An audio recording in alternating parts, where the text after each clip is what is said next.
नंद बाबा और यशोदा मैया के कोई लाला ना है। दोनों मैया बाबा ने जितने भी तीर्थ हैं सबन में जाए जाए करके खूब प्रार्थना करी, हे बद्रीनाथ बाबा ऐसी कृपा कर दो हमारे घर लाला है जाए। केदारनाथ में जाकर के प्रार्थना करी, हमारे घर लाला है जाए। जगन्नाथपुरी आदि आदि जो जो तीर्थ हैं पृथ्वी पर उस समय विद्यमान थे, सब जगह नंद बाबा यशोदा मैया गए और सब जगह जाकर के प्रार्थना करी हमारे घर लाला है जाए। पर कैसा लाला चाहिए? विष्णु आराधनार्थाय भाव रखा गया, गौ सेवक हो, वैष्णवों की आराधना करने वाला हो, ब्रजवासियों की सेवा करने वाला हो, ऐसा लाला हमारे घर में उत्पन्न है जाए। और सब जगह नंद बाबा यशोदा मैया ने प्रार्थना करी, यदि हमारे लाला भयो तो वह लाला की उम्र है वे पे 6-7 वर्ष को जब है जाएगा तो वह लाला को लेके हम सब जगह आएंगे सारे तीर्थों में। ठाकुर जी का जन्म ही हुआ तब नंद बाबा 80 वर्ष के थे। ठाकुर जी जब 6-7 वर्ष के हुए तो नंद बाबा 90 के समीप आ गए।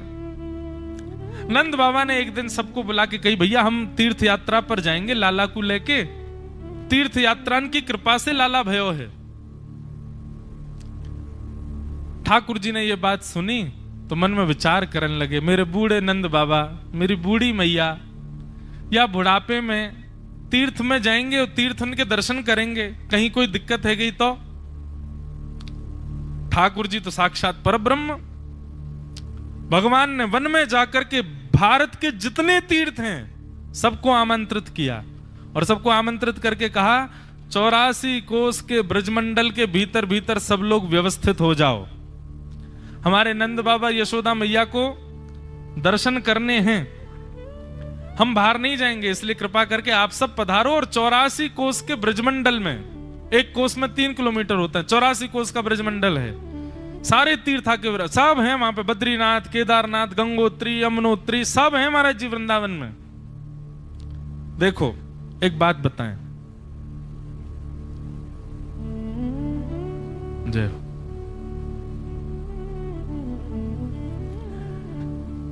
श्री राधा रानी के पग पग पे प्रयाग, जहां केशव की केली कुंज कोटि कोटि काशी है।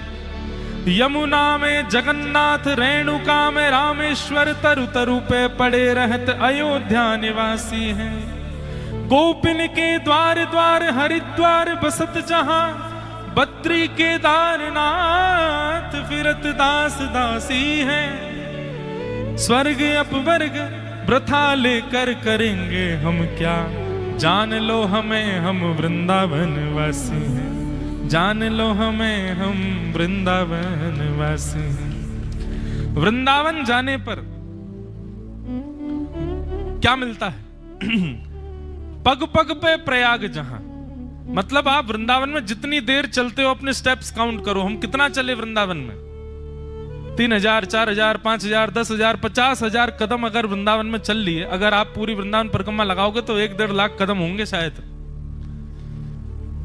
आप वृंदावन में एक पैर भी चलते हैं तो उस पग पर पग आगे बढ़ाने पर, प्रयागराज में संगम स्नान करने पर जो पुण्य मिलता है, वृंदावन में केवल डोलने से मिल जाता है वो पुण्य। सावधानी से सुनिए सब लोग, पग पग पे प्रयाग, जहां हर पग पर प्रयाग जाने का फल प्राप्त होता है।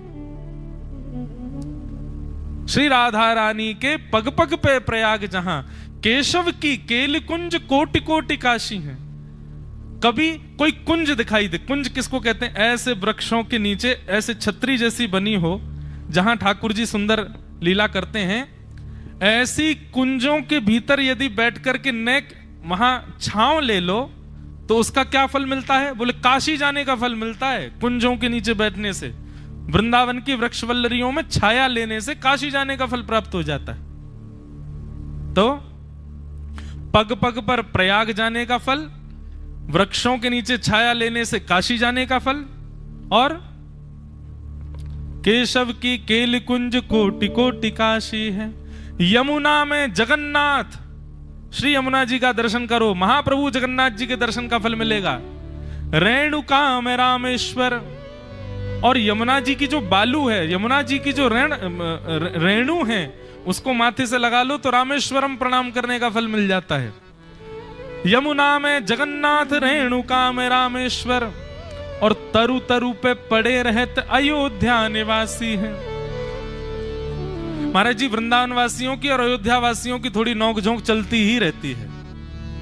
हमारे परम पूजनीय प्रातः स्मरणीय, उनको आना था पर वो किसी कारण उनकी फ्लाइट मिस हो गई, वो आ नहीं पाए। पूज्य जगत गुरु रामानुजाचार्य श्री राघवाचार्य जी महाराज अयोध्या के हैं, बड़े बहुत। महाराज जी, कभी मैं निवेदन करूंगा महाराज जी से भी, उनको बहुत सुख मिलेगा यहाँ पर। एक बार उनकी आप वाल्मीकि रामायण की कथा भी श्री दत्त धाम में कराइए, बहुत सुंदर कथा करते हैं। और हमारे यहाँ दो बार उनकी वाल्मीकि रामायण हो चुकी, तो उनसे मेरी बड़ी नोकझोंक चलती है। वो अयोध्या को श्रेष्ठ बताते रहते हैं, मैं वृंदावन को। वो अपने राम जी को श्रेष्ठ बताते हैं, मैंने कि हाँ माटी के मत होना है तुम्हारे, हमारा तो चंचल ठाकुर है। तो ऐसी चलती रहती है। तो कभी कभी वो अयोध्या की एक बार बता रहे थे बड़ी महिमा, मुझसे बोले आपको पता है कोई व्यक्ति अपने घर से जब अयोध्या के लिए निकलता है तो उसके यम यातना दूर हो जाती है, जे दूर हो जाती है, वो दूर हो जाती है, और बड़ी प्रशंसा कर रहे। मैंने महाराज जी सुनो, मैंने हाँ, मैंने कहा वृंदावन की स्थिति है, तरु तरु पे पड़े रहत अयोध्या निवासी हैं। तरु तरु पे पड़े रहत मतलब ये जितने भी तरु तरु कहते हैं वृक्षों के पत्रों को। ये पत्र जो है ना, इनको अगर आपने देख लिया, मतलब एक वृक्ष को देखा, वृक्ष पे देखो कितने पत्ते हैं, गिन तो सकते नहीं, हजारों लाखों पत्ते हैं। अगर आपने एक वृक्ष को नेत्र भर करके देख लिया, उसके समस्त पत्रों पर आपकी दृष्टि चली गई, तो जितने पत्ते हैं उतने पत्ते गिन लो, उतनी बार अयोध्या जाने का फल प्राप्त हो जाता है एक वृक्ष को देखने से। वृंदावन में तरु तरु पे पड़े रहते अयोध्या निवासी। और गोपिन के द्वार द्वार हरिद्वार बसत जहां, किसी ब्रजवासी के द्वार पर एक क्षण बैठ जाओ, हरिद्वार जाने का फल मिल जाएगा। और बद्री केदारनाथ फिरत दास दासी हैं। बद्री केदारनाथ जो कि सबसे दुर्गम है, उस बद्री केदारनाथ में जाने का फल तो वृंदावन में कुछ नहीं, बस घूमते रहो, वहां की वायु आपका स्पर्श कर ले, उसी से बद्री केदारनाथ का फल मिले। बद्री केदारनाथ फिरत दास दासी हैं, स्वर्ग अपवर्ग लेकर वृथा करेंगे हम क्या। हम ब्रजवासियों को स्वर्ग अपवर्ग वैकुंठ कछु की इच्छा नहीं है, जान लो हमें, हम वृंदावन वासी हैं, हम वृंदावन के निवासी। तो वृंदावन में तो भैया सबरे तीर्थ विद्यमान है। तो इच्छा है कि महाराज जी एक बार वृंदावन आप पधारें और श्री दत्त प्रभु के चल स्वरूप के साथ 84 कोस परिक्रमा करें।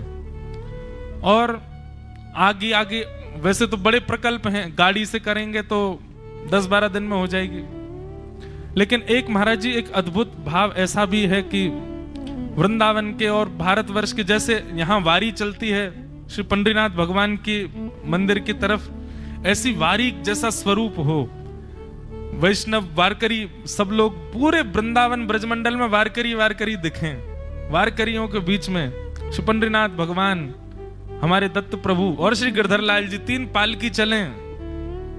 संत, गौ और वैष्णव 3 लोगों की टोली, गैया भी चल रही है 84 कोस यात्रा में। कितना सुख मिलेगा, कितना आनंद होगा। रूप तो, परिकल्पना तो बहुत बड़ी है, पर यदि ठाकुर जी के मन में आ गई, ठाकुर जी को भा गई, तो निश्चित हो जाएगा। हमारे पूज्य श्री राधा कृष्ण जी महाराज दास भी हो लेंगे, हम तो रहेंगे ही व्यवस्था में सब। हाँ, टंकी तो हमारी है, तो सब व्यवस्था बढ़िया रखेंगे और पूरी 84 कोस की परिक्रमा मधुर भाव से करेंगे।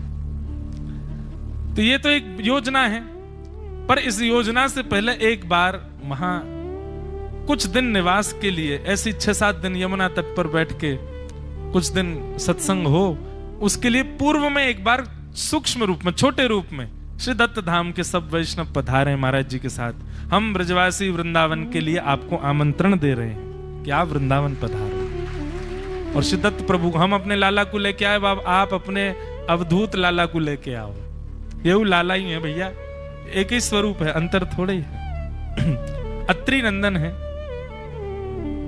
नंदन यानी लाला, अत्रि के लाला हैं, अनसुईया नंदन हैं श्रीदत्त प्रभु को।